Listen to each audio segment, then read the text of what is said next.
Hello everyone, welcome to our channel जिसका नाम है सीयूटी मॉक। तो बच्चों, आज हम अपना नया चैप्टर शुरू करने जा रहे हैं जो कि रहेगा हमारा अकाउंटिंग फॉर शेयर कैपिटल। आपको पता ही है, यहाँ पे हम अपनी शेयर कैपिटल के बारे में पढ़ने वाले हैं। शेयर्स को कैसे इशू किया जाता है, क्या क्या ट्रांजेक्शन उस टाइम पे की जाती है बच्चों, वो सारी चीज़ें हम इस वाले चैप्टर में पढ़ेंगे। तो एक बार देख लेते हैं हम इस चैप्टर में बेसिकली क्या क्या पढ़ने वाले हैं बच्चों। ये सारे टॉपिक्स 1 बाय 1 करके, शायद ऐसा भी कोई टॉपिक्स हो सकता है जो 2 लेक्चर्स में हमारा फिनिश हो या 3 में हो, या फिर किसी भी तरीके से। तो हमारे बेसिकली हम ये वाला टॉपिक्स हमारे इस वाले चैप्टर में, जो अकाउंटिंग फॉर शेयर कैपिटल वाला चैप्टर है, उसमें पढ़ने वाले हैं। तो आज बच्चा हम अपना फर्स्ट लेक्चर करेंगे, जहाँ पे हम बेसिकली मीनिंग देखने वाले हैं, फीचर्स देखेंगे और साथ ही साथ कंपनीज़ की टाइप्स हम देखने वाले हैं। अब meaning of A company firstly हमारा आ जाता है कि सबसे पहले कंपनी क्या होता है। बच्चा, आपने सोल प्रोप्राइटरशिप सीख लिया है, ठीक है, आपने उसके अकाउंट्स बनाना +1 क्लास में ही सीख लिया था, वो क्या होता है ये भी सीख लिया था। देन अभी हमने अपनी फर्स्ट बुक की थी जहाँ हमने पार्टनरशिप के बारे में पढ़ा था, ठीक है, जो हमारी फॉर्म ऑफ ऑर्गेनाइजेशन है पार्टनरशिप, वो हमारी सेकेंड फॉर्म बेसिकली जो रहती है पार्टनरशिप की, वो हमने क्या होती है, किस किस तरीके से उसके अकाउंटिंग ट्रीटमेंट्स किए जाते हैं, वो सारा हमने पढ़ लिया। अब बच्चा हम अपने थर्ड फॉर्म को पढ़ने वाले, दैट इज़ कंपनी। मीन्स एक कंपनी फॉर्म ऑफ ऑर्गेनाइजेशन जो होती है वो क्या होती है और वो अपने अकाउंट्स किस तरीके से बनाती है, ठीक है, वो अपनी कैपिटल को कैसे इशू करती है, ये सारी चीज़ें हम इस वाले चैप्टर में सीखने वाले हैं। तो सबसे पहले व्हाट इज़ ए कंपनी बच्चा। Basically company means a company incorporated और registered under the companies act 2013 और under any other earlier companies act. As you know, अभी लेटेस्ट जो हमारा कंपनीज एक्ट चल रहा है दैट इज़ 2013। इससे पहले जो हमारे चल रहे थे, बाई चांस अगर कोई कंपनी उसके अंदर रजिस्टर्ड है या फिर लेटेस्टली इसके अंदर रजिस्टर्ड है, तो वो सारी कंपनीज कहाँ रजिस्टर्ड रहेंगी बच्चा, इन वाले एक्ट्स के अंदर, ठीक है।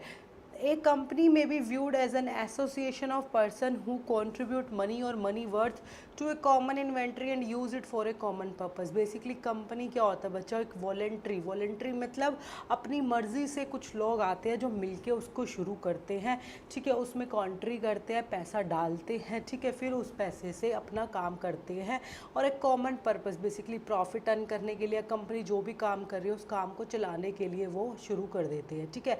तो बेसिकली कंपनी क्या हुआ, एसोसिएशन ऑफ पर्सनस हुआ बच्चा। याद रखना 2 से ज़्यादा पर्सनस ही एक कंपनी को बना सकते हैं, ठीक है। वो कौन कौन से टाइप्स में जाएगा वो भी हम आगे देख लेंगे। 2 ऑब्वियसली बात है, जो 1 पर्सन है वो तो सोल प्रोप्राइटरशिप में जाता है, जैसे पार्टनरशिप रहता है ना हमारा 2 और मोर पर्सनस।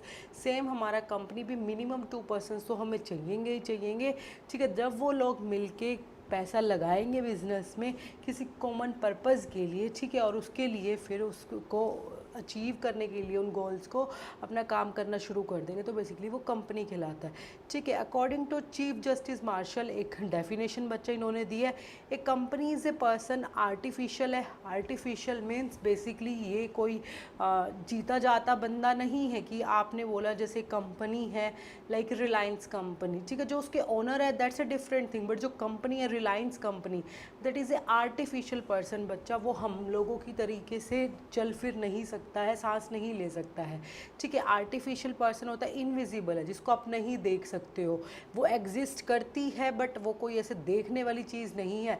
बिल्डिंग जहाँ पे वो काम कर रहे हैं वो बिल्डिंग एक अलग चीज़ है, बट रिलायंस जब कोई पर्सन ही नहीं है, वो एग्जिस्ट ही नहीं करता है लाइक हमारे तरीके से लिविंग बीइंग के तरीके से, तो वो इनविजिबल है, इनटेंजिबल है, आप उसको टच नहीं कर सकते हो। Existing only in the eyes of law, वो सिर्फ लॉ की आइज़ में एग्जिस्ट करता है। मीन्स हमारे लिए जैसे रिलायंस कंपनी होगी, टाटा कंपनी होगी, या फिर कोई बैंक होगा, या फिर कोई भी कंपनी होगी, बेसिकली वो एग्जिस्ट करते हैं in the eyes of law, उनको हम छू नहीं सकते। वो आर्टिफिशियल पर्सन है, इनटेंजिबल है, इनविजिबल है, ठीक है। Then being a mere creation of law, it possesses only those properties which the charter of its creation confers upon it either expressly or as an incidental to its very existence। Basically इसके अंदर वही features होती है जो creation of law ने उसको allow कर रखा है। अब हम बेसिकली बच्चे इसकी फीचर्स ही पढ़ने वाले हैं, आपको उन फीचर से पूरा क्लियर हो जाएगा कि कंपनी बेसिकली क्या होती है। देखिए, फर्स्ट जो बच्चा हमारी फीचर्स आ जाती है वो आ जाएगी बच्चा हमारी बॉडी कॉर्पोरेट, ठीक है, जैसे हमने अभी पढ़ा, एक जो कंपनी होती है वो रजिस्टर्ड होती है बच्चा एक्ट्स के अंडर। कंपनीज एक्ट 2013 जो हमारा लेटेस्ट है, उससे पहले 56 जो हमारा चल रहा था उसके अंदर जो कंपनी रजिस्टर्ड थी। तो जितनी भी कंपनी होगी बच्चा वो रजिस्टर्ड होगी कंपनीज एक्ट के अंडर, चाहे कोई लेटेस्ट एक्ट हो या फिर उससे पहले का कोई एक्ट हो उसके अंडर रजिस्टर्ड हो। जो हमारी बैंकिंग कंपनीज और इंश्योरेंस कंपनीज होती हैं बच्चा, उनके लिए अलग से एक्ट्स बने हुए, तो वो इस कंपनीज एक्ट 2013 के अंदर नहीं आती है। इसके अंदर वो सारी कंपनीज आ जाएगी जो कंपनीज एक्ट 2013 या फिर अगर और उससे पहले कोई कंपनी से रिलेटेड एक्ट था उसके अंडर रजिस्टर्ड है। डन। तो बेसिकली कंपनी हमेशा रजिस्टर्ड होगी, अनरजिस्टर्ड कभी भी कोई भी कंपनी नहीं हो सकती है। देन नेक्स्ट है बच्चा सेपरेट लीगल एंटिटी। बेसिकली जो कंपनी होती है और वो जो उसके मेंबर्स होते हैं, दोनों की अलग अलग आइडेंटिटी होती है, दोनों सेम नहीं होते हैं। जैसे हमने पार्टनरशिप में पढ़ा था, पार्टनरशिप अगर कोई एग्रीमेंट करती है तो उसके पार्टनर्स पे इफेक्ट डलता है। बट कंपनी के केस में बच्चे ऐसा नहीं होता है कि अगर आपकी कंपनी अलग है, वो लीगली अलग से एग्जिस्ट करती है, वो अपने ही नाम पे बच्चा बिल्डिंग खरीद सकती है, अपने ही नाम पे बैंक अकाउंट होता है। कंपनीज का जो अकाउंट होता है वो बैंक्स में उस कंपनी के नाम से ही होता है, ना कि उनके मेंबर्स के किसी नाम से होता है। तो कल को अगर हमें कोई कंप्लेन भी करनी होती है, कोई केस भी करना होता है, कोई सूट फाइल करना होता है, तो बेसिकली हम कंपनी के नाम पे करते हैं, ना कि किसी मेंबर्स के नाम पे। तो उसके जो मेंबर्स है वो अलग है और जो कंपनी है वो अलग है। कल को कोई भी अगर हमारे कुछ भी प्रॉब्लम्स क्रिएट होती है तो हम बेसिकली कंपनी को बोलेंगे, ना कि उसके किसी मेंबर्स को बोलते हैं। ठीक है ना। लिमिटेड लायबिलिटी बच्चा, कंपनी की जो लायबिलिटी होती है बेसिकली वो लिमिटेड होती है, अनलिमिटेड लायबिलिटी नहीं होती है, जैसे पार्टनरशिप के केस में रहता है। लिमिटेड लायबिलिटी मीन्स जितनी उनकी अमाउंट थी शेयर होल्डर्स की, जो उनकी शेयर्स की वैल्यू थी, नॉमिनल वैल्यू, वो सिर्फ वो नॉमिनल वैल्यू देने तक उनकी लायबिलिटी रहेगी। अगर उन्होंने पूरा पैसा दे दिया है, अपनी नॉमिनल वैल्यू दे दी है, तो उससे एक्स्ट्रा हम उनसे कोई भी पैसा नहीं ले सकते हैं। इनकी लिमिटेड लायबिलिटी होती है। हम उनके प्राइवेट डेब्ट्स के, हम अपने कंपनी के डेब्ट्स को पे करने के लिए उनकी प्राइवेट प्रॉपर्टी नहीं ले सकते हैं। लाइक जैसे हमने पार्टनरशिप में पढ़ा था ना डिसोल्यूशन के टाइम पे, कि अगर उनके डेब्ट्स हैं हमारी कंपनी के पैसों से नहीं पूरा हो रहा है, तो हम क्या करते हैं, उनके प्राइवेट प्रॉपर्टी को लेते हैं, उनको सेल करना शुरू कर देते हैं। पर बच्चा कंपनी के केस में ऐसा नहीं होता है। मैं कह रही हूँ किसी शेयर होल्डर्स के पास 5000 शेयर थे जिनकी वैल्यू 10 रुपये थी पर शेयर। ठीक है, 5000 इंटू 10 दैट इज़ 50,000। मीन्स हम उस शेयर होल्डर से बच्चा सिर्फ 50,000 रुपये मंगवा सकते हैं। अगर वो ऑलरेडी 50,000 रुपये दे चुका है तो उसके अलावा हम उससे कोई भी पैसा नहीं मंगा सकते हैं। अगर वो 50 में से 40 दे चुका है तो हम सिर्फ उससे 10,000 मंगा सकते हैं। मीन्स मैक्सिमम लिमिट जो रहेगी वो उसकी शेयर होल्डर की वैल्यू रहेगी, इससे ज़्यादा नहीं रहेगी।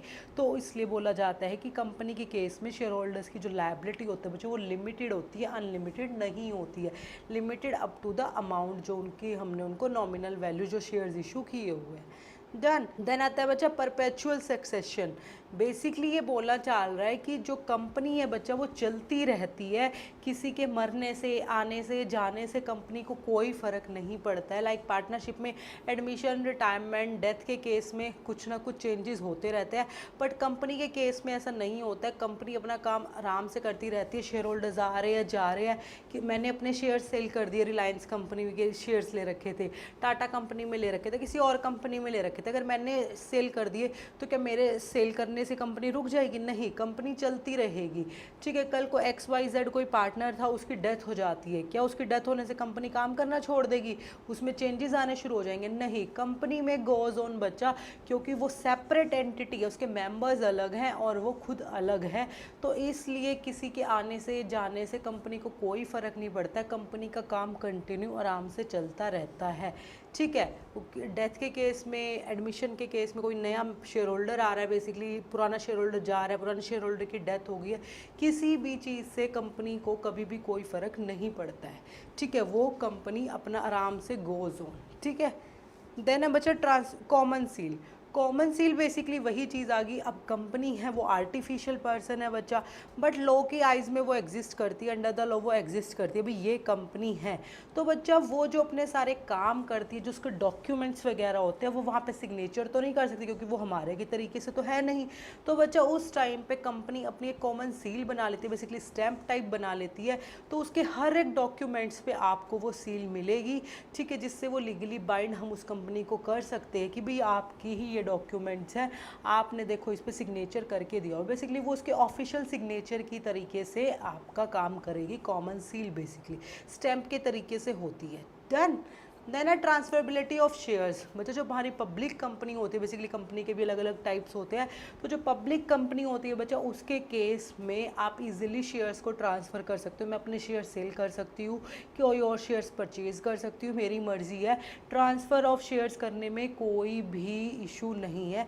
जो भी हमारा आर्टिकल ऑफ एसोसिएशन बोलता है बस वो प्रोसीजर हमें फॉलो करना है, that's it. Otherwise public company के अंदर जितने भी शेयर होल्डर्स है बच्चा, वो अपने शेयर्स को आराम से ट्रांसफ़र कर सकते हैं। मे स्यू और बी स्यूड। बेसिकली बच्चा जो कंपनी होती है और जो उसके मेंबर्स होते हैं, हमने पढ़ा, वो अलग होते हैं। तो अगर कभी भी किसी भी बंदे को कोई सूट फाइल करना होगा तो वो कंपनी के अगेंस्ट करेगा, ना कि उसके मेंबर्स के अगेंस्ट करेगा। ठीक है, तो ये यही बोल रहा है, जो कंपनी है बच्चा हम उसको स्यू कर सकते हैं। ठीक है, और कंपनी भी हमें स्यू कर सकती है। बेसिकली अगर किसी ने कुछ हुआ है, उसको किसी के अगेंस्ट कोई कंप्लेन करनी है, तो बच्चा कंपनी ही कंप्लेन करेगी, उसको कोई मेंबर कंप्लेन नहीं करेगा, क्योंकि वो लीगल पर्सन है, लीगल एंटिटी है, वो कॉन्ट्रैक्ट के अंदर खुद एंटर करती है। ठीक है, कॉमन सील उसके डॉक्यूमेंट्स पे आपको मिलती है।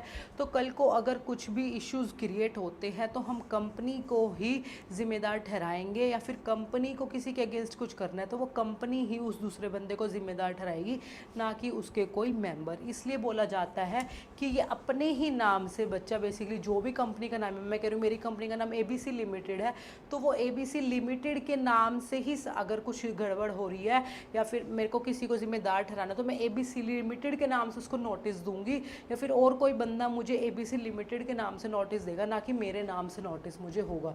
तो इसलिए बोला जाता है कंपनी खुद भी स्यू हो सकती है या फिर वो किसी और को भी स्यू कर सकती है, पर अपने ही नाम से वो स्यू करेगी बच्चा।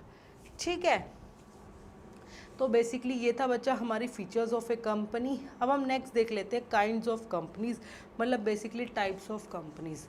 बच्चा हम कंपनी को दो टाइप्स में डिवाइड कर देते हैं। सबसे पहले on the basis of liability of a members देखिए, and on the basis of number of members. ठीक है, हम दो तरीके से डिवाइड करेंगे, फर्स्टली लायबिलिटी के बेस पे, सेकंड हम मेंबर्स के बेस पे। तो दोनों के अंदर बच्चा तीन तीन तरीके की कंपनियां आती है। लायबिलिटी के बेस पे देखिए limited by shares, limited by guarantee and unlimited company. ठीक है, मेंबर्स के बेस पे public company, private company and one person company. ठीक है, लायबिलिटी के बेस पे तीन हो गई, मेंबर्स के बेस पे भी हमारी तीन हो गई, जो हम उनके अंदर क्लासीफाई उसे करते हैं। ठीक है, तो फर्स्टली हम देख लेते हैं कि लायबिलिटी के बेसिस पे जो हमारी कंपनीज रहती है वो कैसे रहती है।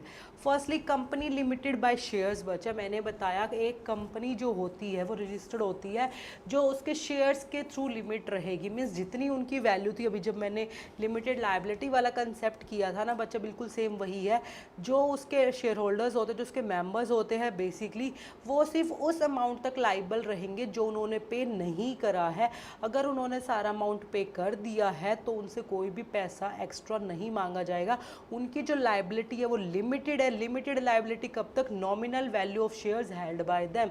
मैंने एग्जांपल भी बताया था अभी आपको, 50,000 तक की वैल्यू के अगर उनकी नॉमिनल वैल्यू थी तो वो सिर्फ इस 50,000 तक की लायबिलिटी को पे करने के लिए जिम्मेदार है। और अगर उन्होंने वो 50,000 कंपनी को पे कर दिया है तो वो एक भी पैसा इससे एक्स्ट्रा कंपनी के लिए लाइबल नहीं रहेंगे। उनकी लायबिलिटी सिर्फ उस 50,000 तक थी, तो जो भी उनके शेयर्स की वैल्यू होती है वही उनके लिए लायबिलिटी रहेगी। तो इसलिए बोला जाता है कंपनी लिमिटेड बाय शेयर्स, मतलब जितने भी शेयर्स उन्होंने ले रखे हैं, जिस वैल्यू में उन्होंने ले रखे हैं, उनकी लायबिलिटी सिर्फ उस वैल्यू तक ही है। अगर कल को कंपनी वाइंड अप हो रही है और उसको शेयर होल्डर से पैसा मंगवाना है तो सिर्फ वो वही पैसा उन शेयर होल्डर से मंगवा सकती है जो उनको पे करना बचा था। अगर वो अपने सारे पैसे पे कर चुके हैं तो कंपनी उनको फोर्स नहीं कर सकती एक भी पैसा पे करने के लिए। Then company is limited by guarantee. Guarantee बच्चा अगर किसी शेयर होल्डर्स ने कोई गारंटी दे रखी है कि जब कंपनी अगर कभी वाइंड अप होती है तो मैं इतनी गारंटी देता हूँ कि मैं इतना पैसा दे दूंगा, तो जितनी उसने गारंटी दे रखी है ना, उस गारंटीड अमाउंट तक ही वो लाइबल रहेगा। देखिए, liability is limited to the amount they undertake to contribute in the event of company being wound up. जो उसने गारंटी ली, मैं कह रही हूँ मैंने 1 लाख रुपए की गारंटी ली थी, अगर कल को कंपनी बंद होती है, वाइंड अप होती है, तो मैं 1 लाख रुपए तक पे कर दूंगी। तो बच्चा मैं 1 लाख रुपए तक ही मेरी लायबिलिटी रहेगी, ना उससे ज़्यादा ना उससे कम। ठीक है, मतलब मैक्सिमम लिमिट मेरी कितनी आ गई बच्चा? 1 लाख। जो मैंने खुद से गारंटी दी थी वही मेरी लायबिलिटी बन जाएगी। Done. Then unlimited company, basically word से समझ आ रहा है जिसकी कोई भी लिमिटेड नहीं होती है, कोई भी लिमिट नहीं होती है। अगर कल को कंपनी वाइंड अप हो रही है तो उनके प्राइवेट डेब्ट्स को भी, सॉरी उनकी प्राइवेट प्रॉपर्टी को बेच के भी हम कंपनी के डेब्ट्स को पे कर सकते हैं। उनकी लायबिलिटी अनलिमिटेड होती है। बेसिकली इस तरीके की कंपनी बच्चा हमारे इंडिया में एग्जिस्ट नहीं करती है, अनलिमिटेड कंपनीज। हमारी जो कंपनीज रहती है ऑलमोस्ट लिमिटेड बाय शेयर्स रहती है। डन। एक में शेयर से लिमिटेड हो गया, एक में जितनी उसने गारंटी दी थी, और एक में अनलिमिटेड लायबिलिटी हो गया। देन नेक्स्ट बच्चा हमारा आ जाता है नंबर ऑफ मेंबर्स के बेस पे। ठीक है, देखिए सबसे पहले प्राइवेट कंपनी क्या होती है। A private company is one which by its articles of association. आपको आर्टिकल्स ऑफ एसोसिएशन पता ही है बच्चा, हमने बिजनेस +1 में पढ़ा है। ठीक है, restricts the right to transfer its shares. बच्चा प्राइवेट कंपनी के जो शेयर होल्डर्स होते हैं, जो मेंबर्स होते हैं, वो अपने शेयर्स को इजीली ट्रांसफ़र नहीं कर सकते हैं, उन पर रिस्ट्रिक्शंस होती है ट्रांसफ़र करने की। ठीक है, a private company must have at least 2 persons. एक प्राइवेट कंपनी में बच्चा मिनिमम 2 पर्सन होने चाहिए, expect in a case of 1 person company. ये 1 पर्सन कंपनी का कंसेप्ट बच्चा हमारे कंपनीज एक्ट 2013 के अंडर आया था, अभी लेटेस्टली ये हम आया है पिछले 10 सालों से, उससे पहले ये नहीं था। अगर 1 पर्सन कंपनी उसमें एक ही मेंबर होता है, अगर उसके अलावा कोई कंपनी है तो जो प्राइवेट कंपनी है उसमें मिनिमम 2 पर्सन रहेंगे ही रहेंगे। ठीक है, मैक्सिमम की लिमिट देखिए, limits the number of its member to 200 excluding its employees. मतलब उसके जो मैक्सिमम नंबर है बच्चा वो 200 रहेंगे, उसके जो मेंबर्स हैं वो 200 से ज़्यादा नहीं हो सकते हैं, जिसमें उसके एम्प्लॉयज़ को हम काउंट नहीं करते। मतलब मिनिमम 2, मैक्सिमम बच्चे 200 excluding employees of the company. Done. तो उस कंपनी को अगर ये फीचर्स हैं तो वो कंपनी कहलाएगी बच्चा हमारी प्राइवेट कंपनी। अदरवाइज अब नेक्स्ट आता है पब्लिक कंपनी। सिंपल सी बात है, अगर वो तीनों फीचर्स जो ऊपर थी वो नहीं है तो वो हम उसे बोलेंगे पब्लिक कंपनी। पब्लिक कंपनी में बच्चा हम इजीली अपने शेयर्स को ट्रांसफ़र कर सकते हैं। Is not a private company. ठीक है, B a is company which is not a subsidiary of private company.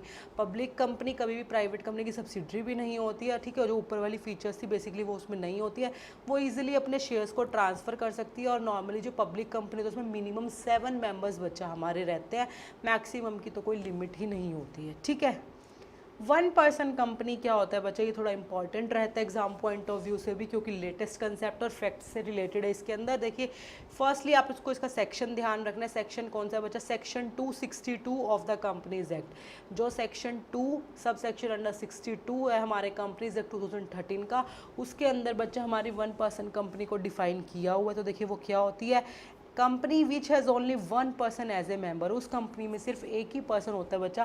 पहले टाइम पे क्या होता था, अगर किसी को कंपनी में जैसे लाइबिलिटी लिमिटेड होती है, ठीक है, सोल प्रोप्राइटरशिप के केस में अनलिमिटेड होती है, तो बंदे कभी गलत तरीके से कंपनी को फॉर्म करना शुरू कर देते थे। मतलब जस्ट उसकी लीगल फॉर्मेलिटीज़ के लिए वो एक और बंदे का नाम ले लेते थे, बट कंपनी का जो ओनर होता था बेसिकली वो एक ही रहता था। तो उन सारी चीज़ों को, ताकि अगर कोई बंदा अगर अकेला कंपनी चलाना चाहता है, कंपनीज़ की जो चीज़ें हैं एडवांटेजेस उसका फ़ायदा उठाना चाहता है, तो ये कंसेप्ट हमारा आया था 1 पर्सन कंपनी। तो 1 पर्सन कंपनी में बच्चा एक ही मेंबर होता है हमारा। ठीक है, rule 3 of the companies rules 2014 provides that. और वो किस तरीके से कुछ रूल्स होते हैं जो 1 पर्सन कंपनी के रहेंगे, वो ये होते हैं, only a natural person being an Indian citizen and resident in India can form A 1 person company. ऐसा कोई बंदा जो इंडिया का सिटीज़न है और इंडिया में ही रह रहा है बच्चा, सिर्फ वही 1 पर्सन कंपनी खोल सकता है और कोई नहीं खोल सकता है। It can't carry out non banking financial investment activities. ये कौन सी एक्टिविटीज़ नहीं कर सकता है बच्चा, ये सारी एक्टिविटीज़ वो नहीं कर सकता है। ठीक है, it's paid up share capital is not more than ₹50 lakhs। उसकी जो पेड अप शेयर कैपिटल है बच्चा वो 50 लाख से ज़्यादा नहीं हो सकती है, कम हो सकती है, उससे ज़्यादा नहीं हो सकती है। अगर वो 50 लाख की कैटेगरी को क्रॉस कर जाता है तो वो 1 पर्सन कंपनी जो होती है उसके रूल से निकल जाएगा और फिर वो दूसरी कंपनीज़ में कन्वर्ट हो जाएगा। मतलब उसके ऊपर लीगल एक्शंस जो भी रहेगा वो लिया जाएगा। बस आपको इतना ध्यान रखना है कि जो उसकी पेड अप कैपिटल वो 50 लाख से ज़्यादा नहीं हो सकती है। ठीक है, देन नेक्स्ट है it's average annual turnover of 3 years does not exceed 2 crore. मतलब लास्ट के 3 सालों में जो उसकी टर्नओवर थी बच्चा, अगर तीनों का एवरेज हम करते हैं तो वो 2 करोड़ से ज़्यादा नहीं हो सकता है। जैसे ऊपर थी ना पेड अप कैपिटल 50 लाख से ज़्यादा नहीं हो सकती, तो पिछले 3 सालों में उसका turnover on an average 2 crore से ज़्यादा नहीं हो सकता है, उससे कम कम होना चाहिए। अगर 2 करोड़ से ज़्यादा हो रहा है बेसिकली वो 1% कंपनी की लिमिट को एक्सीड कर रहा है। डन। तो बच्चा 1% कंपनी वो कंपनी जिसके अंदर एक मेंबर होता है, जिसकी पेड अप कैपिटल 50 लाख से ज़्यादा नहीं हो सकती है, जिसकी टर्नओवर लास्ट 3 ईयर्स में ऑन एन एवरेज 2 करोड़ से ज़्यादा नहीं होती है, वो कंपनी कौन सी कंपनी कहलाएगी बच्चा? 1% कंपनी। डन। तो ये था बच्चा हमारा types of companies, kinds of companies. ठीक है, आपको पता होना चाहिए कौन सी कंपनी में कितने मेंबर्स होते हैं। बेसिकली 1% कंपनी में 1 मेंबर रहेगा, प्राइवेट में 2 रहेगा, वो अपने शेयर्स को इजीली ट्रांसफ़र कर सकती है, पब्लिक कंपनी नहीं कर सकती है। इसकी जो एवरेज टर्नओवर वगैरह के जो फैक्ट है ये आपको अच्छे से पता होने चाहिए। डन। तो बेसिकली बच्चा ये था हमारा आज का लेक्चर, जहाँ हमने मीनिंग पढ़ा, देन उसकी फीचर्स पढ़ी, देन हमने टाइप्स ऑफ कंपनीज किया। ठीक है, अब इससे रिलेटेड बच्चा हमारे 2 क्वेश्चंस हैं जो आपको घर से करने हैं। वो दोनों क्वेश्चंस रहेंगे ये, इन दोनों को डिस्कस करेंगे हम अपने नेक्स्ट लेक्चर में। तो मिलेंगे बच्चा अपने नेक्स्ट लेक्चर में, जहाँ कंटिन्यू करेंगे अपना यही चैप्टर और एक नया टॉपिक। तो till then bye bye everyone, take care, मिलेंगे अपने नेक्स्ट लेक्चर में।